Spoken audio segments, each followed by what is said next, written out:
Hey everyone, NWA Prepper here. Have you ever just had one of those days that every little sliver of anything makes you mad? How do you handle it? I'm giving you a moment to think or to reflect, because I know you have the days. We all have those days. But how do you handle it? Versus how do you want to handle it? Because it directly relates to the stress of an emergency. Because all of the things that frustrate us now and get us angry or agitated or stressed today are only going to be, all those things are still going to happen. They're just amplified by the emergency itself. I mean, there's all kinds of things that are going to push our buttons. They're going to push us and stress us and make us just want to scream. How do you handle those? How does your family handle those? How does your group handle those? How do your neighbors handle that? Because that's important too. Pay attention to them. Start at ground zero. Start with yourself. And I'm saying this, know that when I'm talking to my phone and I'm sharing with you, but I'm looking right at myself. So I'm starting with myself. How do I handle anger and frustration? And it's hard. It's easy for me to let it take control. And once my frustration or my anger take over, everything I do from then is deviated from the path that is intended, from what God has in store for sure, but even what's the best for me, which is always what the Lord wants. You have to control it. You have to try not to do an emotion dump for no reason.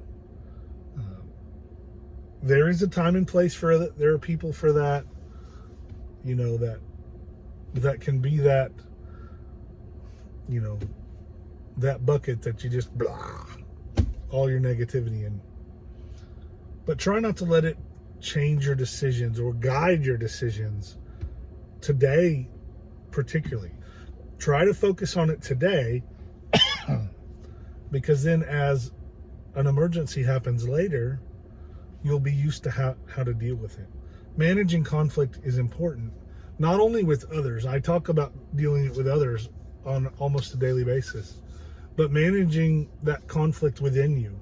That why does, when Billy Bob does this, why does it drive me so crazy? Why does it make me angry when somebody puts the bucket on top of the ice machine and they don't flip it upside down? Why does that bother me?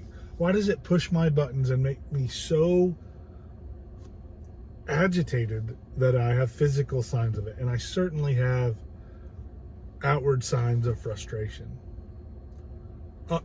Obviously, that is one of the things that drives me crazy. But how we handle it is important. Stopping, taking a breath. There's always time to go and calm down from that anger and figure out what you're going to do. Make a plan. Don't react in the moment. React, out of a thoughtful process, and practice it now so it'll help you later. Because later, stress will be irresistibly unmeasurable, and that is not the way to say it, but unmeasurable compared to today, particularly. Anger management is important. I am the number one person to get angry. Absolutely. I can be such a jerk you can't even imagine. If you're one of my friends watching this, you can imagine. And certainly if you're my partner at work, than you can imagine. Learn how to deal with it now. Will make it easier later. And it will help you now, too. It will help you now to have a happier life, to have a more productive day. When you don't waste all that energy and time on being angry, particularly over the little things. And I know it may take 10 little things in a row to get you upset, but don't let it. Just don't let it. I know that's hard. Pot calling the kettle black. It all starts here. And then as I take care of myself, then I can start worrying about other people. It's important now. It's certainly important in a disaster. Learn to control it, learn to focus it, learn to manage it, and life gets easier today and better tomorrow. Let's get ready.